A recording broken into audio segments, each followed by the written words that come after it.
Fala pessoal, dando continuidade ao assunto uso da enxertia em hortaliças, nós vamos estudar agora a parte 3 referente a esse assunto, onde nós vamos estudar um pouquinho sobre a compatibilidade entre plantas, incompatibilidade entre plantas, fatores que influenciam a enxertia e os problemas relacionados ao uso de porta-enxertos. Então, quanto à compatibilidade entre plantas, uma pequena definição, né? O que seria isso? É a capacidade de duas plantas diferentes, unidas pela enxertia, conviverem satisfatoriamente como uma única planta. Então, para que isso aconteça, né, deve-se levar em consideração tanto os aspectos morfológicos quanto os fisiológicos.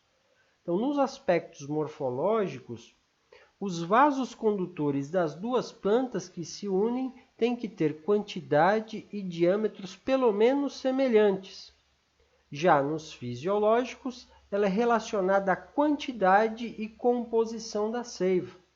Vejam, é importante, né, para se ter o sucesso, né, de compatibilidade entre plantas na enxertia, um importante passo é que haja coincidência entre os tecidos próximos ao câmbio, o que vai gerar o calo ou cicatriz da enxertia.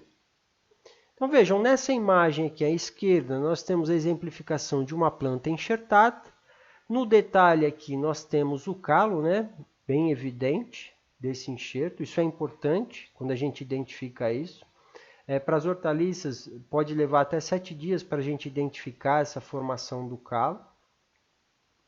Nós vamos ver alguns detalhes a respeito disso nos próximos slides. Aqui à direita, nós vemos aqui no detalhe uma secção do caule, onde está sendo identificado aqui as camadas de formação do caule. Então, nós temos o suber, felogênio, temos a feloderma. Aqui importante, né, o floema, que é o principal vaso condutor dos fotoassimilados, né, da parte aérea para o sistema radicular, para toda a planta. Temos aqui o câmbio, lembra do slide anterior? Então, essa aqui é a principal camada, a camada que nós temos que se preocupar mais com relação à questão da enxertia. Tanto o enxerto quanto o porta-enxerto, nós temos que tentar fazer coincidir, né, a conexão dos dois no momento da enxertia. E aqui o xilema, né, que é responsável por transportar água e sais minerais para a planta como um todo. Então, detalhando um pouco mais com relação a essa questão da formação do caule, né, a cicatrização do enxerto. Então, nós temos aqui nessa imagem, né, uma enxertia, exemplificação de um corte da enxertia. Os tecidos do enxerto estão por dentro, do porta-enxerto está do lado de fora, tá? Então, essa aqui é uma enxertia do tipo fenda simples, né? Então, vamos lá. Ó. Aqui, ó, no detalhe, né, foi feita uma secção aqui, nesse ponto. Então, a gente está vendo aqui tecidos do porta-enxerto e estamos vendo também aqui do enxerto. Então, vejam que tem que se ter um cuidado todo especial para que a gente consiga fazer coincidir tanto o câmbio vascular do porta-enxerto com o câmbio vascular do enxerto. Se não ficar certinho em cima um do outro, ficar bem próximos. Por quê? Porque é aqui que vai ser estimulada a multiplicação celular para a formação do calo.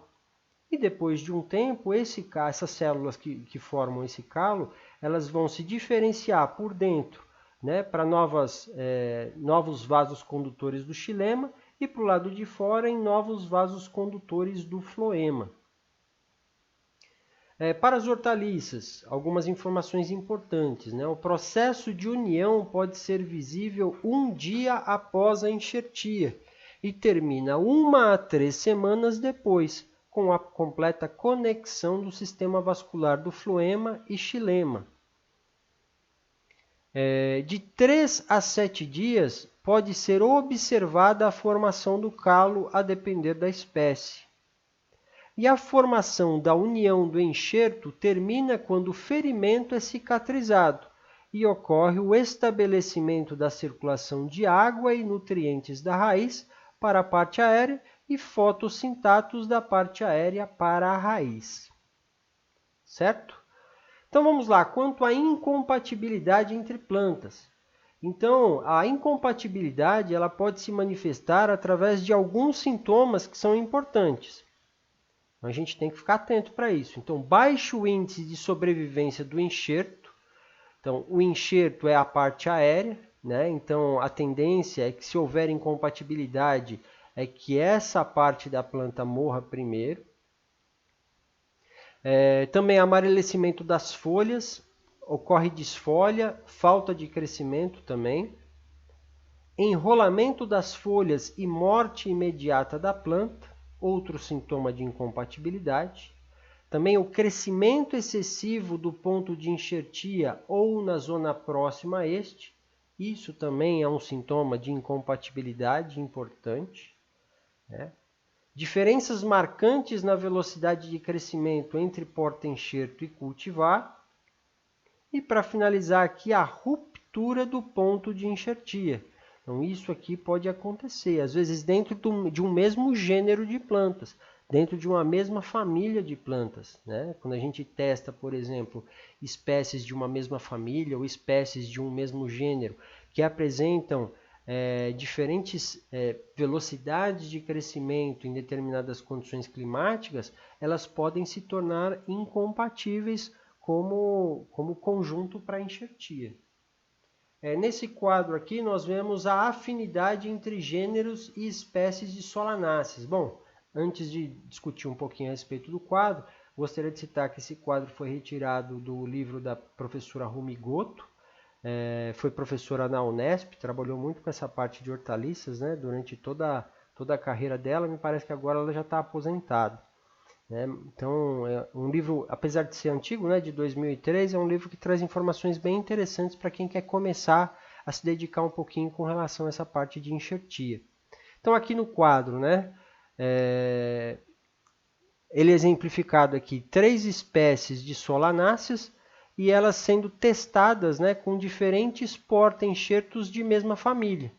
Todas, tanto o tomate quanto a berinjela quanto o pimentão são da família Solanaceae.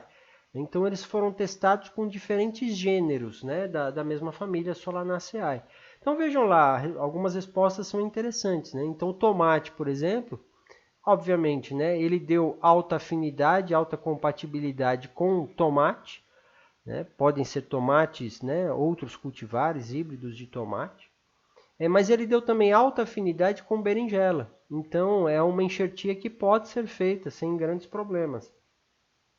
A berinjela, da mesma forma, apresentou alta compatibilidade com tomate, com berinjela, mas apresentou alta compatibilidade também aqui com outras 2 Solanáceas.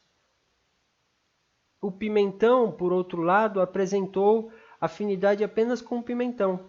Veja que com os outros gêneros, né, as outras espécies de Solanáceas, o pimentão apresentou baixa compatibilidade. Ou seja, não seria interessante tentar fazer enxertia com esses outros gêneros ou espécies de Solanáceas para o pimentão. Aqui é só para exemplificar para vocês que existem, já são comercializados, né, por algumas empresas. A gente vê aqui, por exemplo, a Taki Seed, a De Ruyter. Eles já comercializam, né, sementes específicas para porta-enxertos, para a produção de porta-enxertos. Então, tem aqui alguns porta-enxertos que já têm uma grande quantidade de resistências já na sua genética. Né? A gente vê aqui resistência, por exemplo, a Pseudomonas solanacearum, a Verticillium, a Fusarium, a nematóides, ao TMV, né, o vírus do mosaico do fumo, né, dentre outros. Né? Então tem aqui para tomate, já tem porta-enxertos, para berinjela, aqui para berinjela tem para Verticillium e Fusarium. Para abóbora já existe, né, principalmente aqui Fusarium, porongo, melancia, melão. Então, obviamente, né, essa tabela é antiga, com certeza se vocês procurarem vocês vão conseguir identificar e ver vários outros porta-enxertos que foram lançados aí nesses últimos anos para a confecção de enxertos. Existem alguns fatores que influenciam a enxertia, é importante que a gente saiba isso. Então, o sucesso da enxertia pode estar relacionado a inúmeros fatores que podem influenciar a cicatrização da união do enxerto. Então, a gente sabendo desses fatores que influenciam a enxertia, a gente pode trabalhar na nossa infraestrutura antes de realizar os enxertos, né, para amenizar os problemas, os possíveis problemas de incompatibilidade ou de insucesso com a enxertia. Então, o primeiro deles aqui, né, a gente tem que verificar o nível de compatibilidade e incompatibilidade entre enxerto e porta-enxerto. Então, quanto maior o parentesco ou afinidade botânica, maior será a probabilidade de se ter êxito. Bom, se eu puder enxertar, né, uma cultivar comercial em cima de um porta-enxerto que é da mesma espécie, né, que é um híbrido diferente, uma cultivar diferente, que tem aquela resistência, que tem aquela característica que é adequada para eu manter a produção daquela cultivar comercial, fantástico. Né? Agora, se eu não tiver, eu posso partir, por exemplo, para um gênero, né, por uma espécie que seja do mesmo gênero. Né? Se eu não conseguir, por exemplo, se não tiver disponível uma espécie que seja do mesmo gênero, eu posso pegar uma espécie diferente dentro da mesma família. Temperatura, vejam lá, temperatura ideal, né, para se manter os enxertos, né? 26 a 28 graus, tanto para se manter quanto para realizar a enxertia. Então, abaixo de 15 graus ocorre atraso na formação do calo. Da mesma forma, temperaturas acima de 32 graus Celsius pode também ocorrer atraso na formação do calo. Umidade do ar entre 80% e 100%, isso aqui é fundamental, né? Principalmente depois que a gente faz a enxertia. Então, a gente tem que colocar essas plantas numa câmara úmida, né? E submeter a elas a uma umidade próxima do 100%. A gente tem que lembrar que a gente rompeu o vaso. Então, quando a gente rompe vasos, a gente tem que amenizar a perda de água pela planta por transpiração. E uma forma que tem de se amenizar a perda de água por transpiração é quando a umidade relativa do ar está saturada. Então, abaixo de 80%, inibe a formação do caule, aumentando a taxa de dessecamento das células. Outro ponto importante, eu já conversei com vocês anteriormente, né? Isso aqui tem a ver com câmbio, né? Então, tamanho da superfície de contato. Então, pouca área de união dificulta o movimento de água e nutrientes. Também a questão dos problemas fitossanitários. Esse aqui está envolvido, aqui está relacionado com o ponto 3, com a umidade do ar. Quando a gente deixa a umidade do ar alta, a gente acaba podendo ter mais problema fitossanitário. Daí, você fazer enxertia num ambiente com bastante sanidade, né? Sempre limpando direitinho os instrumentos, né? Evitando qualquer tipo de contaminação. Então vejam, ó, devido à alta umidade relativa do ar, ao qual é exposta a enxertia, pode favorecer a ocorrência de doenças como didimela e botrites, o que pode ocasionar danos graves às plantas recém-enxertadas. Quanto aos problemas relacionados ao uso de porta-enxertos, nós podemos dizer o quê? Que a escolha mal sucedida de porta-enxertos pode ocasionar inúmeros problemas ao produtor. Por isso, faz-se necessário, primeiramente, avaliar experimentalmente cada nova combinação em diferentes condições. Então, vejam, é importante, às vezes, a gente até, antes de fazer a enxertia, testar naquele ambiente que nós queremos submeter os nossos futuros enxertos, testar as plantas só do porta-enxerto e verificar, por exemplo, como essa planta ela se comporta em termos de taxa de desenvolvimento. Se o crescimento é acelerado em relação a cultivar que nós queremos cultivar, se ele é mais retardado, porque por aí a gente já pode pegar e descartar, né, essa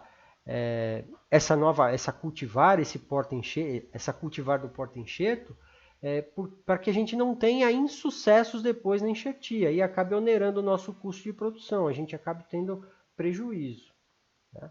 Então, olha, os principais problemas encontrados no uso de porta-enxertos mal selecionados são, primeiro, a adequação ao ambiente. Então, às vezes, não é um ambiente adequado para aquele porta-enxerto, né? Às vezes é um ambiente fantástico para a produção daquela cultivar comercial que a gente já tem selecionado, mas para o porta-enxerto não serve. Então tem que partir para um outro porta-enxerto, tem que buscar um outro porta-enxerto no mercado.